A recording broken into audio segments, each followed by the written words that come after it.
Ads లేకుండా latest episodes చూడండి.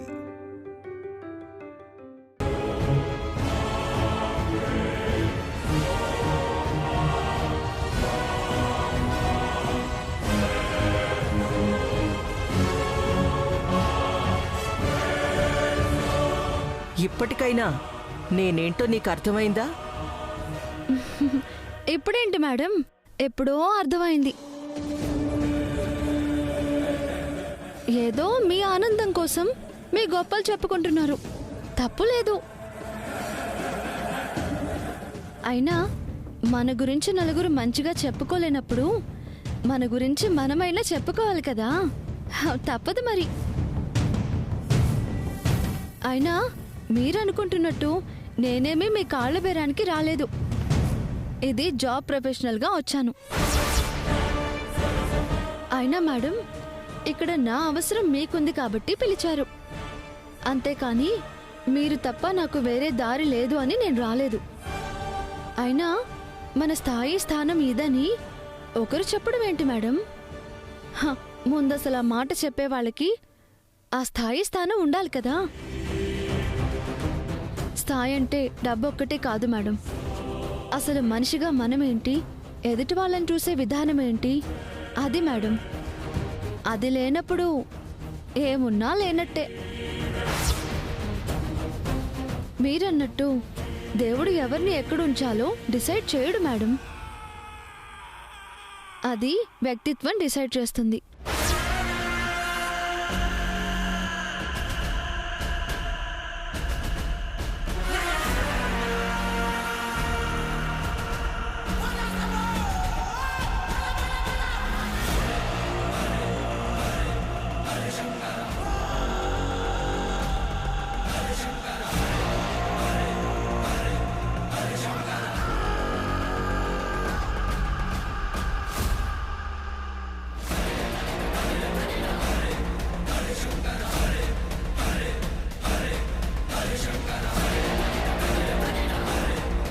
Madam, మీకు చేయాల్సిన పెడిక్యూర్ అయిపోయింది, చూసుకోండి బాగా చేశానో లేదో.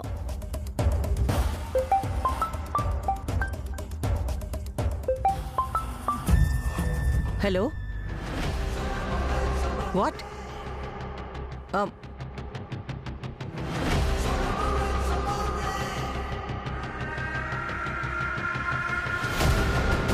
నెక్స్ట్ ఎవరు మేడం? శిఖర.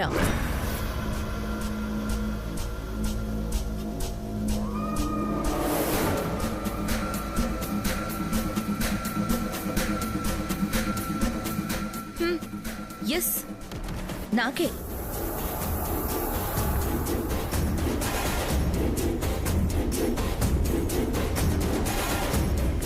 ఏం చేయను, నీకు పెడిక్యూరేనా? నువ్వు పనిలో మంచి టాలెంటెడ్ అంట కదా, నాకు ఇప్పుడే తెలిసింది కృష్ణ. మొత్తానికి అయితే సరైన పనిలోనే కుదిరావు. కాళ్ళు పట్టు. అదే పెడిక్యూర్ చేయాలి కదా, కానీ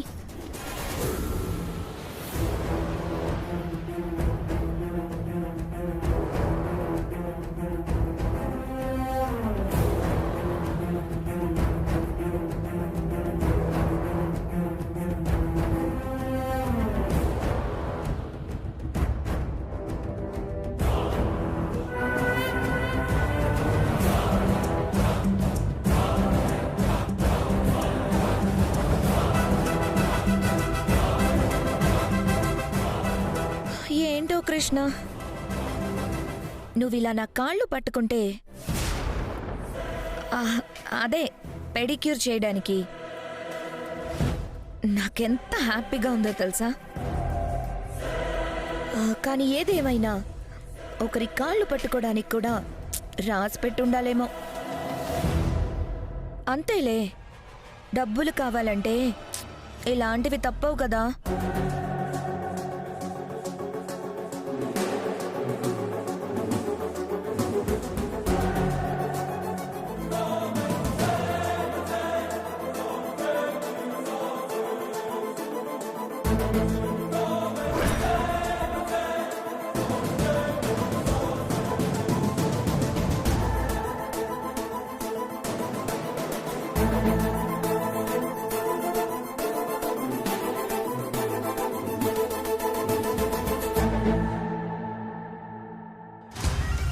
ఓసే కృష్ణ, నువ్వెన్ని మాటలు మాట్లాడినా మీ బతుకులు ఎప్పటికీ గొప్పవైపోవు. హా.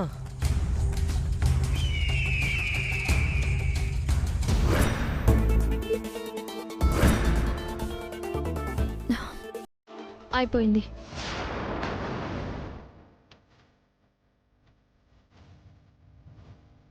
వాటర్ ఎక్కడా? There from reception. Thank you.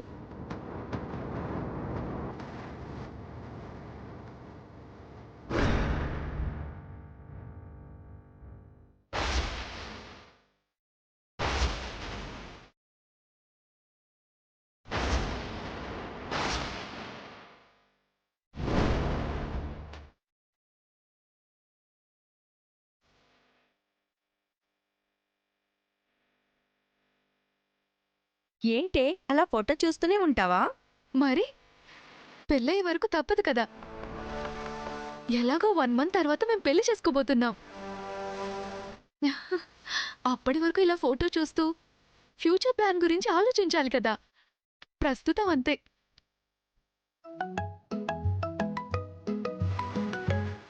Madam. Priya, come to my cabin. Okay madam.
Madam, okay, I'll call you back. అందరికీ చేసేసాం madam. Oh, very good.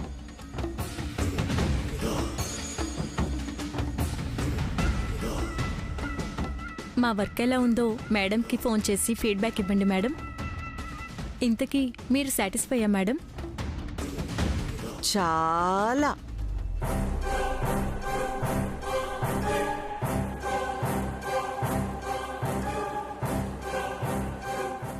Take it.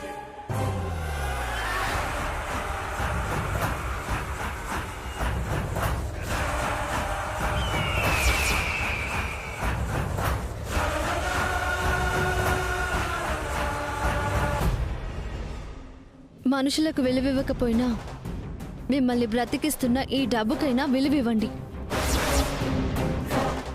ఇప్పుడు తెలియకపోవచ్చు, ఇది మీ దగ్గర లేని రోజు దీని విలువ మీకు తెలుస్తుంది. సారీ మేడం, మేము ఏ టిప్పులు తీసుకోము.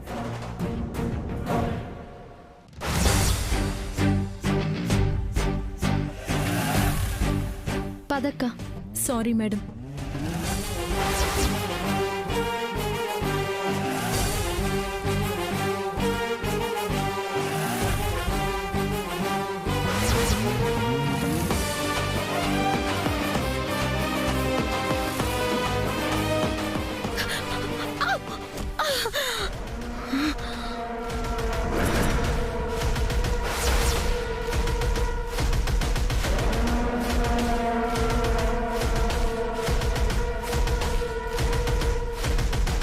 ఏంటి శిఖరా, నా కాళ్ళు పట్టుకున్నావు?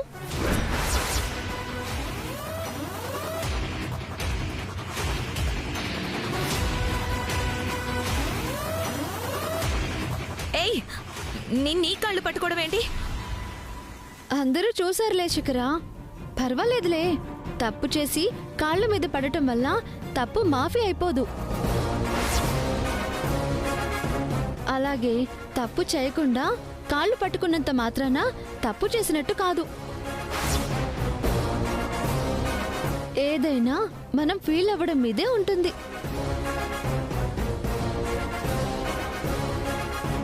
పదక్క.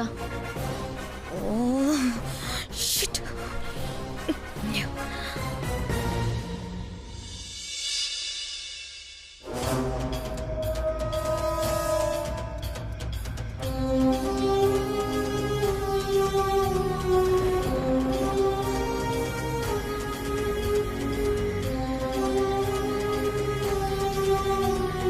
విష్ణు గారేంటి ఇంకా రాలేదు?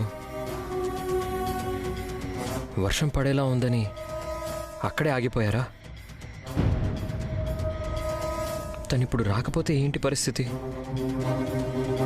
తను రాకపోతే నేనే తన దగ్గరికి వెళ్తాను.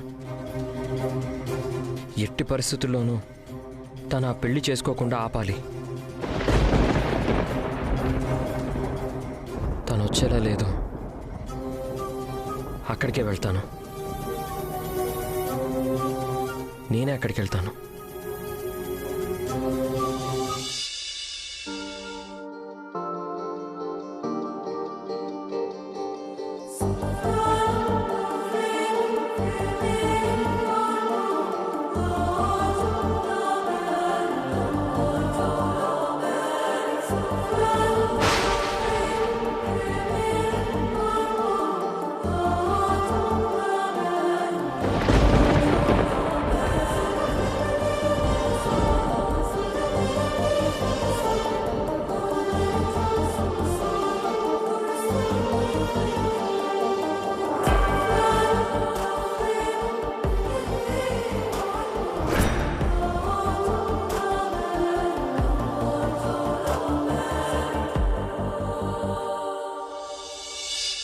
నేను ఇక్కడ టెన్షన్ పడుతూ మీకోసం ఎదురు చూస్తూ ఉంటే మీరేంటండి మీరింత తీరిగ్గానా వచ్చేది?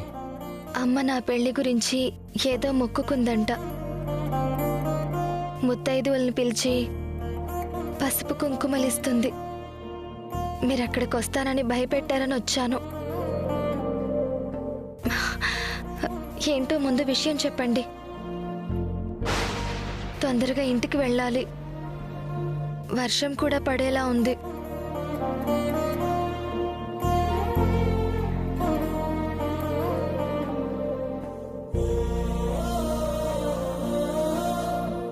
ఏంటో చెప్పండి.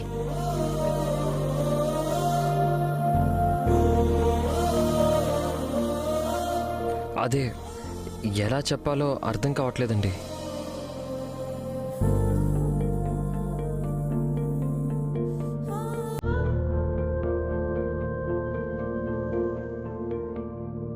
సరే, మరి నేను వెళ్తాను. అయ్యో విష్ణు గారు,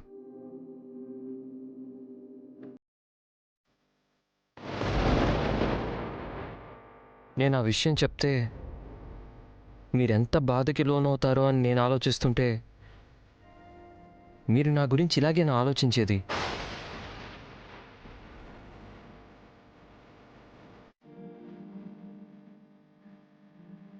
ప్రస్తుతం నాకెవ్వరి గురించి ఆలోచించే సమయం లేదండి.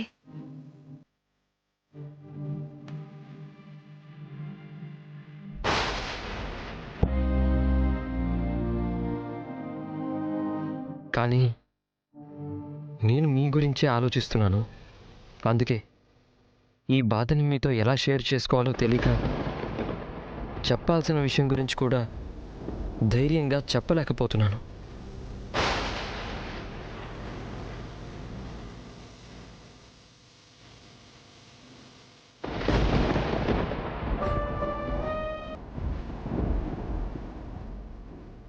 పర్లేదండి, బాధ కన్నీళ్లు అలవాటు చేసుకుంటున్నాను. చెప్పండి. మీరు పెళ్లి చేసుకోవాలి అనుకుంటున్న ఆ వరుణ్ అంత మంచివాడు కాదండి.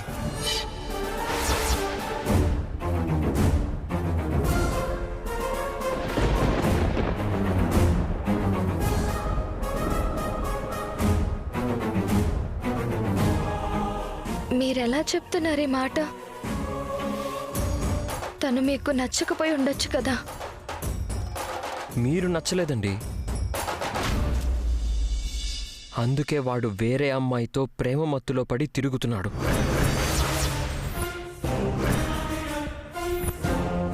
ఆ అమ్మాయి చేతిలో చెయ్యేసి నువ్వే నా ప్రాణం, నా సర్వస్వం, నీకు తప్ప వేరే ఆడదానికి నా గుండెల్లో చోటు లేదని ఒట్లు కూడా వేస్తున్నాడండి.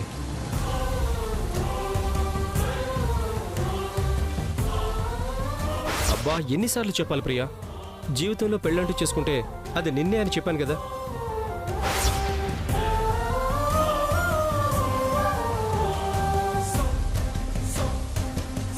చేతికి డబ్బు రాగానే యుఎస్ వెళ్ళిపోయి అక్కడే సెటిల్ అయిపోతాం.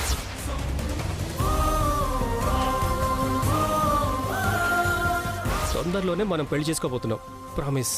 వాడిప్పుడు మిమ్మల్ని పెళ్లి చేసుకుంటున్నాడు అంటే అది కేవలం మీరిచ్చే కట్నం గురించే. అది అర్థం చేసుకోండి. తర్వాత డబ్బు వాడి చేతికొచ్చాక ఎంచక్క లవర్ని తీసుకుని యుఎస్ వెళ్ళిపోతాడు, అక్కడే సెటిల్ అయిపోతాడు. అయినా వాడినెవరినో అమెరికాలో సెటిల్ చేయడానికి మీ జీవితాన్ని ఎందుకండి బలిపెట్టుకోవడం? విష్ణు గారు, ప్లీజ్, మీ చేతులారా మీ బంగారం లాంటి లైఫ్ని పాడు చేసుకోవద్దు. వాడి పేరు చెప్పి నేనేదో మిమ్మల్ని నా వైపు అట్రాక్ట్ చేయాలని ఇవన్నీ చెప్పడం లేదు.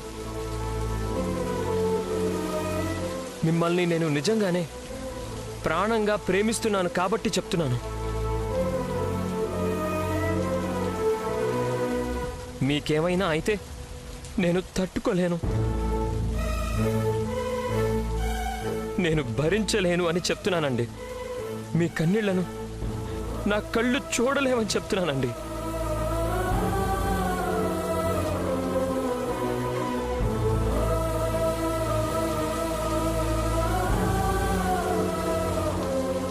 వాడు గుళ్ళో మీ ముందే శుభలేఖని కాల్ చేయడం చూశాను. ఇప్పుడు వాడు మరో అమ్మాయితో ఉండడం చూశాను. వీటిని బట్టి వాడు ఎలాంటి సైకోగాడో నాకు అర్థం అవుతుంది.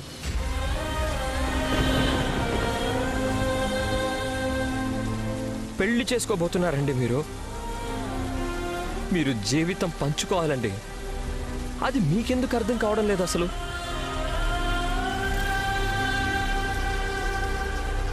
నిజం చెప్పండి, వాడంటే మీకు ఇష్టం లేదు కదా? అయినా మీరు వాడిని పెళ్లి చేసుకోవడానికి రెడీ అయిపోయారు. సంథింగ్, ఏదో కారణం ఉందండి, నాకు అర్థం అవుతుంది. ఇక్కడ మీ జీవితం ఏమైపోయినా పర్వాలేదు అనుకుంటున్నారంటే అంతకు మించిన బలమైన సెన్సిటివ్ విషయం ఏదో ఉండే ఉంటుంది. త్యాగం చేస్తున్నారా?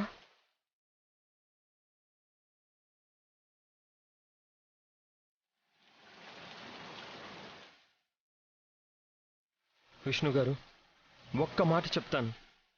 ప్రతి సమస్యకి సమాధానం ఉంటుంది. ఆ సమాధానం వెతకండి. అంతేకాని ఇలా త్యాగం సమాధానం అవ్వదు.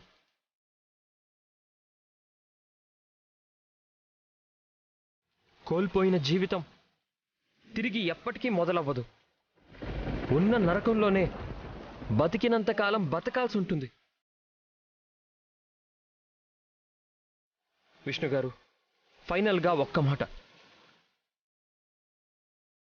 ఆడపిల్ల కన్నీళ్లు అప్పగింతలతోనే ఆగిపోవాలి, అంతేకాని అక్కడ నుండే మొదలవ్వకూడదండి.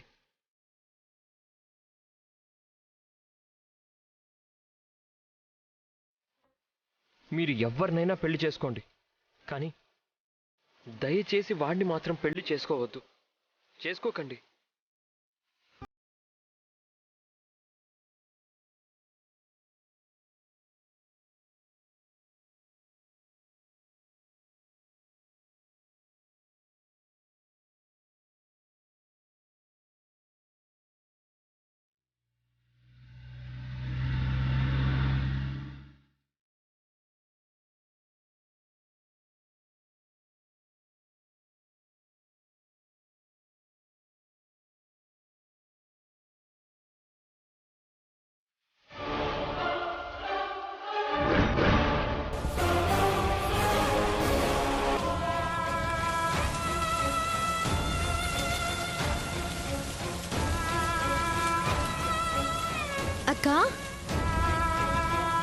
ఏంటక్కా శ్రీకాంత్ చెప్పింది నిజమా?